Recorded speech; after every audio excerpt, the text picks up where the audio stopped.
হে everyone, আমি পিয়া আর আমি তোমাদের জন্য প্রতিদিন কিছু না কিছুর মিনি ভ্লগ বা একটা কোনো রেসিপি বা কেকের ভিডিও নিয়ে চলে আসি।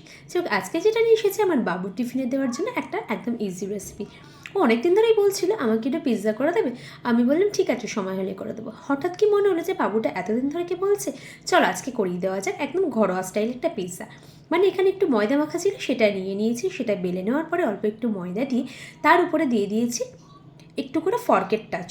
সেই ফর্কের টাচটা দেওয়ার পরে একটু উল্টে সেঁকে নিয়েছি। তারপরে যেটা লাগে পিৎজার জন্য মেন, সেটা হচ্ছে পিৎজার সস। সেই সসটা দিয়ে ভালো করে ব্রাশ দিয়ে আমি রুটিটার উপরে মাখিয়ে নিয়েছি। এটা মাখানোর পরে আমার পিৎজার জন্য যেগুলো কেটে রেখেছিলাম সেইগুলো দিয়ে দিচ্ছি এর উপরে সাজিয়ে। এতে আমার বাবুও কিন্তু আমার একটু হেল্প করেছিল, আর হেল্প করতে গিয়ে ও একটু খেয়েও নিয়েছিল। যাই হোক, এইভাবে চিজ ছড়িয়ে দিয়ে আমি এখানে পিৎজাটাকে রেডি করে নিয়েছি। আর খেতে সত্যি বলছি এতটাও খারাপ লাগেনি, রুটির উপরে হলেও কিন্তু পিৎজার স্বাদ ছিল। তোমাদের কেমন লাগলো জানি।